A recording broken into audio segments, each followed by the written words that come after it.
From things in the air to new things for our bodies, join me as we explore 2050.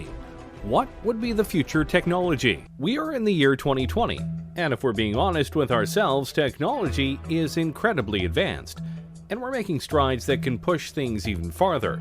We have cars that are much safer than they've been in the past decade, and we're even making fully electric cars that can help save the planet. There are even plans for self-driving cars and even self-driving Ubers that make the future of transportation very exciting. And that's just one technology that we're growing at a fast rate. What about all the others that are out there? What will technology be as we get closer and closer to 2050? Let's start with one that well and truly could happen very soon: drones. Wait a minute, drones are already here. And yes, they are. But more times than not, the drones you are seeing are small, piloted by people who are just trying to have some fun, or the ones that are used by the military right now for strikes and surveillance. All very fun, but in the future, drones could be an integral part of our daily lives. You've likely seen shows and people talk about how in a few years drones could be the new delivery services. Anything from pizza to Amazon packages and more. And honestly, that's very probable. Drones right now can be incredibly sophisticated, and some TV shows actually use them for sweeping and aerial shots as they film. It's very cool, but to do deliveries, they'd have to be a little bit more programmed, as human error no doubt would be a very big buzzkill. Not that it's impossible right now, it's more of a question of numbers, logistics, costs, and making sure that the deliveries themselves are done in a methodical and careful manner. After all, it's bad enough when delivery people don't care enough about our packages and they just throw them onto the porch and potentially break stuff. The last thing we need is that to happen with drones. But by 2050, we may not only have drones delivering our packages, we might be looking up at the sky and seeing drones flying all over with incredible speeds and accuracy. And they potentially could be all run by AI. The potential is there, and by that point, various upgrades to drones and their programming will no doubt make them all the more efficient, durable, and quick. And potentially, they could go beyond basic deliveries for people and do emergency work. Imagine a drone taking a vital piece of medical material to a hospital to ensure it doesn't get stuck in traffic, or helping watch over an important convoy to let people know on the ground if there's trouble. There are many ways that drones could affect our world. The only question is, will we let them by 2050? Let's keep going with transportation, shall we? Right now, one of the biggest ways to get around the countries we live in are trains. Trains ferry people and all sorts of cargo around in an efficient and reliable manner, which is why they've been in use for hundreds of years. But if we're being honest here, while trains are efficient and reliable in certain ways, they aren't exactly fast, especially when it comes to passenger and freight trains. They can take a long time to get to their destination, and at times, it's more logical to take other modes of transportation, which is why companies are making special kinds of trains that can go much faster. You know of the magnetic trains of Japan, no doubt, but others like the Virgin Hyperloop are trying to push things even farther. Passengers or cargo are loaded into the Hyperloop vehicle and accelerate gradually via electric propulsion through a low-pressure tube. The vehicle floats above the track using magnetic levitation and glides at airline speeds for long distances due to ultra-low aerodynamic drag. Science fiction? Hardly. In fact, the first vehicle of the Hyperloop has already been tested and proven, and some larger tests are being scheduled for the next few years. And if this works, traveling across the country will be much faster. How much faster? The Hyperloop aims to send people shooting across the tubes that they make at a rate of about 600 miles per hour. Which means if they were able to do this across the entire United States from east to west, or vice versa, you could travel across the whole country in about 5 hours, give or take. Considering it would take much longer for a regular train ride or car ride, that's a big improvement. And they're planning to do this with not just people but cargo. Imagine being able to ship something in the morning on the West Coast to the East Coast and know it will get there before the day ends. That is quite impressive. Plus, the tubes would be built underground as to not disturb wildlife, and they will go and make it in a way where there are no carbon emissions. So they're fast, they're reliable, and they won't harm the planet. Seems like a win all around. Of course, you do have to wonder what it would be like to be on a 600 mile per hour train thing, but hey, We'll just find out soon. And by 2050, this could be one of the main modes of transportation around the world. Okay, we've had some fun ones, but now let's go deeper down the rabbit hole and talk about the ones we all fear. AI. Yep, artificial intelligence. And no matter what way you look at it, people are seriously trying to make it happen, and make it happen soon. AIs are literally everywhere, including in your cars, and in your homes via devices like Alexa, which are indeed forms of AI. And there are things like Watson that is so smart that it could beat two Jeopardy legends. So by 2050, AI could be so advanced that our cultures, our world, could literally be run by them in a logistical and computing sense, or in a Terminator humans are obsolete sense. And believe it or not, we're closer to that than you might think. Google's DeepMind isn't there yet, but really I'm sure they'll probably discover those things along the way.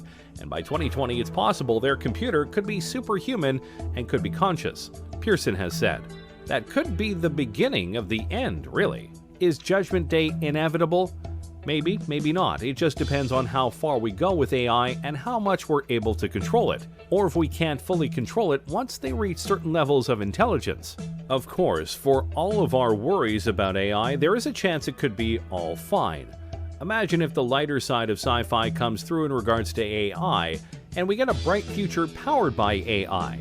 Think about it. What if by 2050 we each get our own unique AI?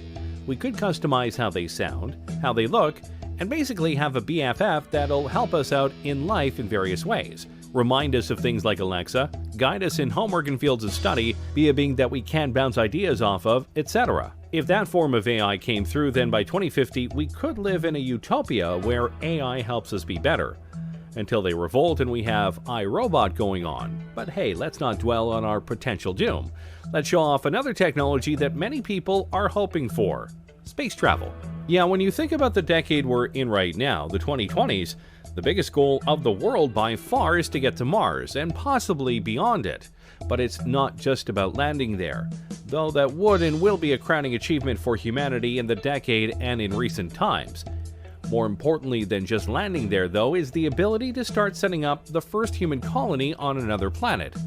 We've been to the moon many times, but we haven't tried to live there for various reasons.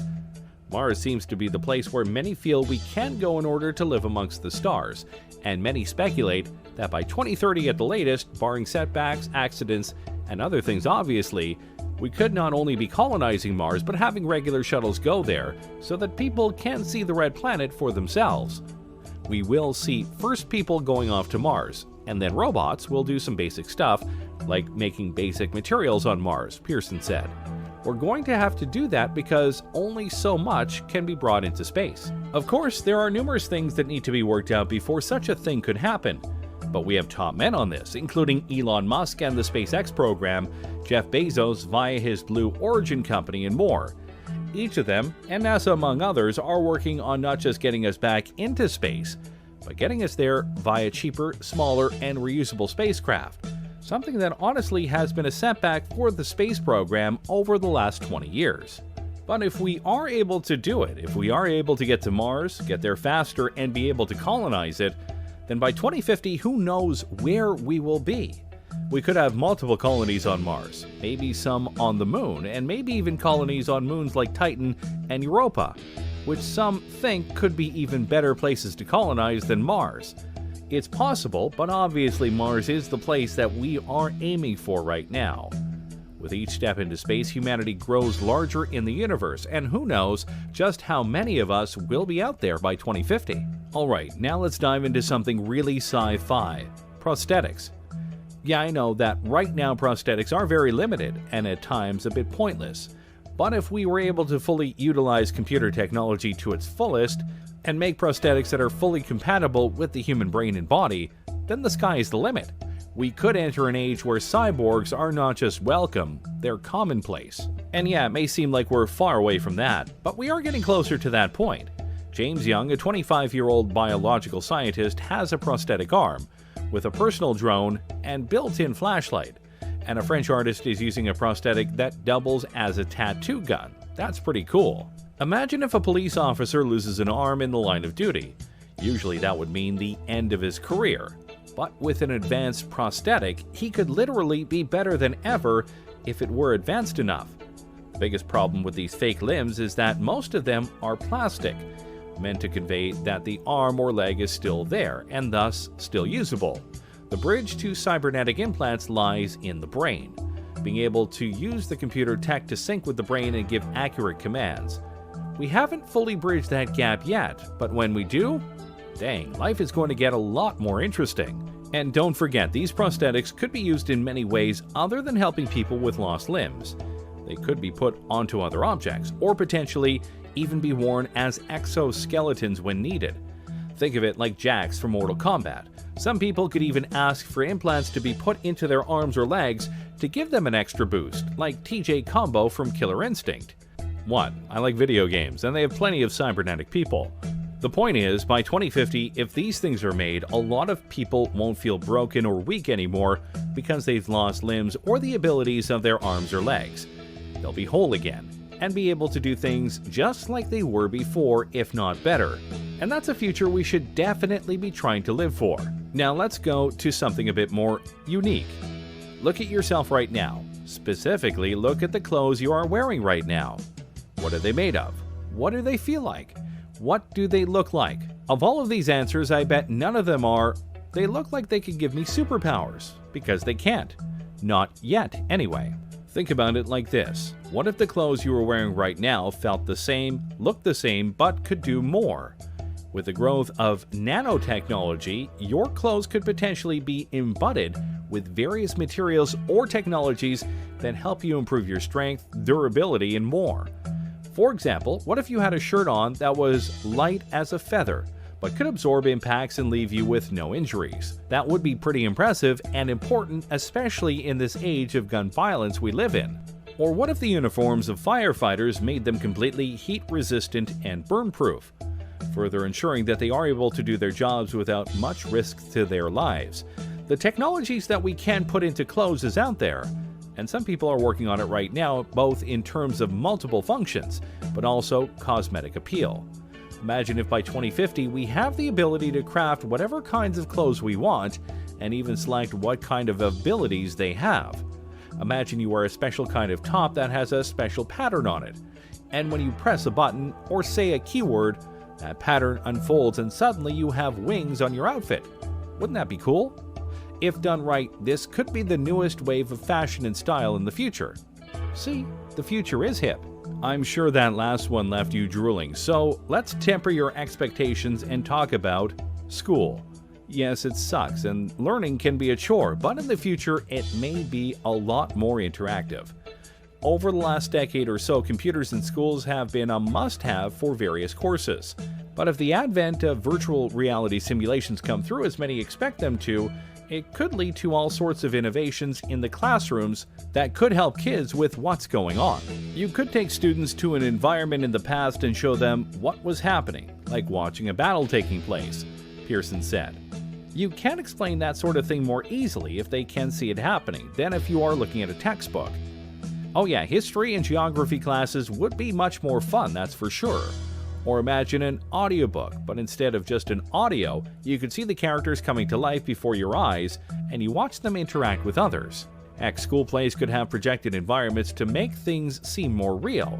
And of course, you could have virtual tutors to help you with problems that the teachers aren't able to help with.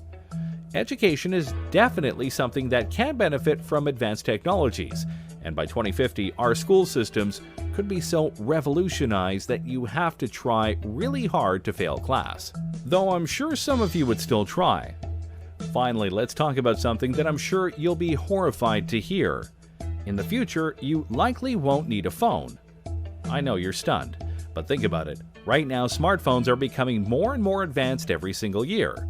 New features, new programs, etc. But by 2050, your phone won't likely need to exist because you'll have access to it and more via something else. What exactly? That depends on the technology. But for this example, let's imagine a wrist gauntlet. Instead of typing up a number, you simply have to say "call mom." But obviously, the gauntlet could do much more than that. It'll likely have a holographic screen that you can use to look up information on a much bigger keyboard.